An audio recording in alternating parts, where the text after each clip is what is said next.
guys, welcome back to my channel. Today I'm filming a video that you guys requested. So if you are interested in hearing about the palettes I regret buying, then just keep watching. If you are new to my channel, welcome. My name is Karen Harris. I like to film tan girl friendly makeup videos here on my channel. I love eyeshadow palettes, so a lot of the times I am talking about eyeshadow palettes here on my channel. If that sounds like something you'd be interested in, highly recommend subscribing.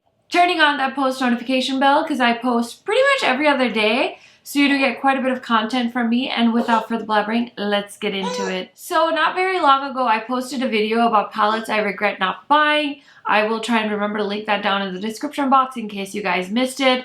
But in the comment section of that video, you guys requested that I do the opposite, which is palettes I do regret buying.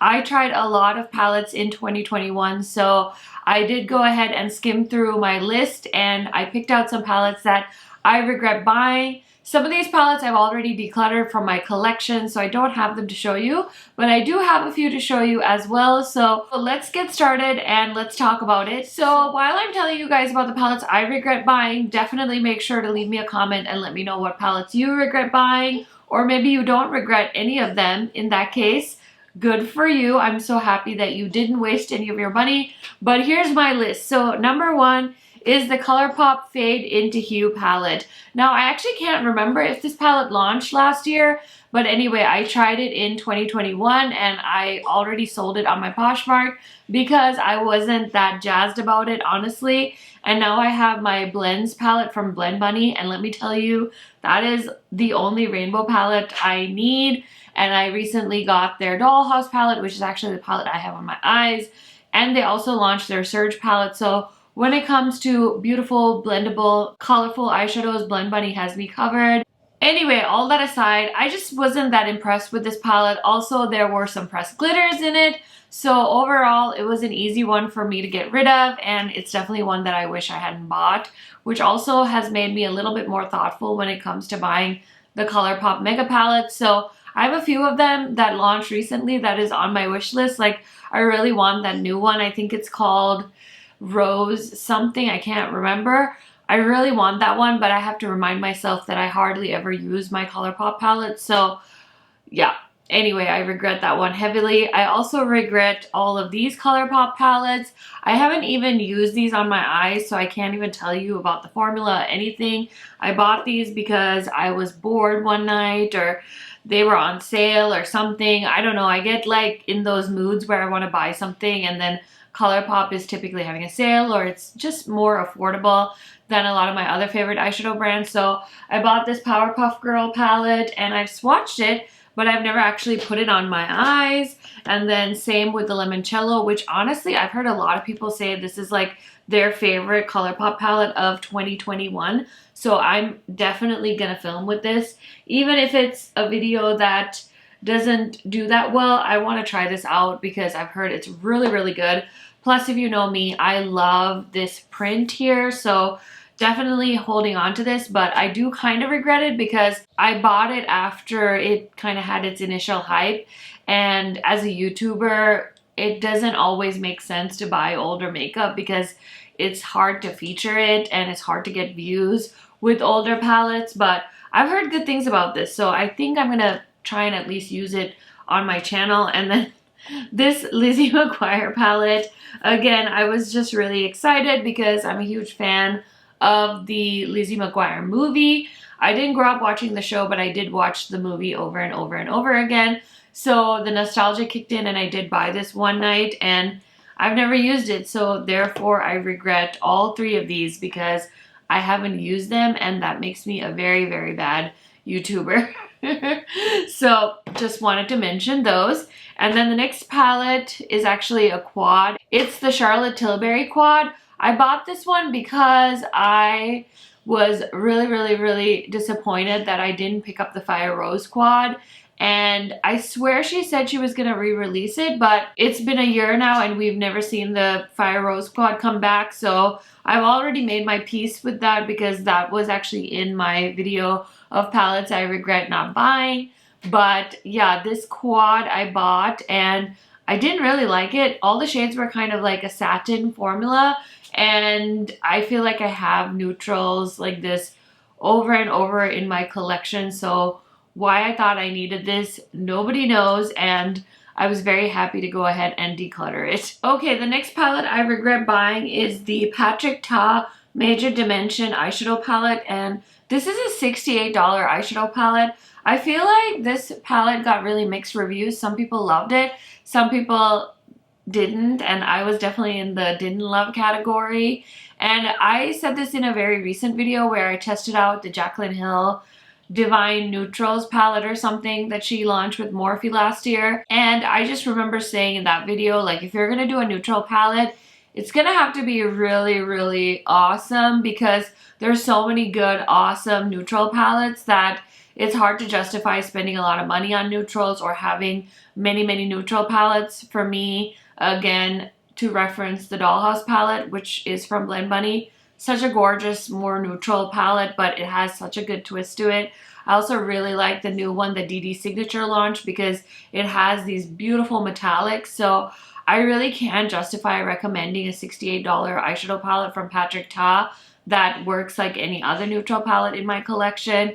So because of that reason, I totally regret buying that palette. The next eyeshadow palette I regret buying is the Gucci eyeshadow palette. It's not even on the Sephora website anymore. I was trying to look up the name of the palette so I could talk to you guys about it, but I've already passed mine on because it was like ridiculously expensive. I want to say it was like in the was it in the $150 range? I can't remember, but I will put the price on the screen just so you guys know. But honestly, I would maybe pay $50 for that palette. I feel like $50 is a fair price because the packaging is truly worth the $50. The eyeshadows I would love to replace with some indie shadows, but I mean, that's kind of what you expect with a luxury eyeshadow palette. It's not gonna be these like interesting formulas. It's gonna be mostly like satin formulas, and a lot of the shades in that palette were very everyday kind of neutral shades. So it wasn't really my favorite color story. I definitely bought it because I felt like I was fulfilling some sort of fantasy of owning something from Gucci. I mentioned in my worst makeup of 2021 video that I think I bought it because I really want this Gucci bag, and instead of saving the money and buying the Gucci bag, I decided to buy the eyeshadow palette to kind of make up for something, which is really silly in retrospect, but it is what it is. Next palette I regret buying is the Doja Cat palette from BH Cosmetics. Now you guys know I'm a huge Doja Cat fan, and the reason I regret this one is because I wasn't sure if BH was going to do a holiday palette, so I kind of thought maybe this was their big palette that they were launching for the holiday season, and I wanted to try it out, so I did go ahead and grab it. And then they actually launched their holiday palette, which I 100% recommend. I just featured it in my best palettes from 2021 video, so if you haven't seen that, highly recommend checking that out. That is such a good palette. This one, very mediocre. Reminds me of the BH quality from like 2017 or so, because they've really upped their game as far as their formulas go. You guys know that. And so yeah, this palette just took them right back to where they were before they really changed their formulas. And so I definitely regret buying this, and now it's just gonna probably sit on my shelf for a while until I decide to declutter it. Okay, the next palette I regret buying is another one I don't have with me, and it's the Melt Brunet palette. I love Melt eyeshadows. It's more like a love-hate, actually. I should be more specific, because I get really excited when Melt launches a palette, and some of their palettes are so good, and then some of their palettes are so bad. And so I thought, ooh, it's a neutral palette, not my favorite color story, but let me grab it. And so I did end up buying it, I think during one of the Sephora sales, and I just didn't love the color story. The shades were not flattering for my skin tone, and I just didn't like the shimmers and the mattes. I thought the mattes were very warm toned, and then the shimmers were more cool toned, and I just thought pairing them together didn't look as flattering on my skin tone. So I did decide to go ahead and declutter that palette, so I don't have it with me. But man, oh man, do I regret buying that palette. Also, Melt has a pretty randomly high price point when it comes to their palettes. So like I said, when you're making a neutral palette, if you're gonna make it pricey, then it needs to be really good. And this one just didn't impress me. So very happy I don't own it anymore, but I definitely wish I had just trusted my instinct and passed on it. But here we are. Okay, so the next palettes that I regret buying, I do have with me, and the first one is the Glamlite. This is the Margarita palette. This was part of their happy hour collection, so I did buy the set, so technically I did it to myself and I bought all of them, even though this color story isn't my favorite. I feel like Glamlite has done so many colorful palettes that if they're gonna do another colorful sort of rainbow palette, they really have to go for it. And because of that reason, I just feel like I already have these shades and I have even better versions of these shades from Glamlite. So I kind of wish I had just skipped on this because I really like the other 3 palettes that launched with this collection. But the completionist in me made me buy this one and I kind of regret it a little bit. So there's that. And then this one is such a regret because this color story is really not my favorite. I really wanted to try Unicorn Cosmetics, so I bought this one from Beauty Bay,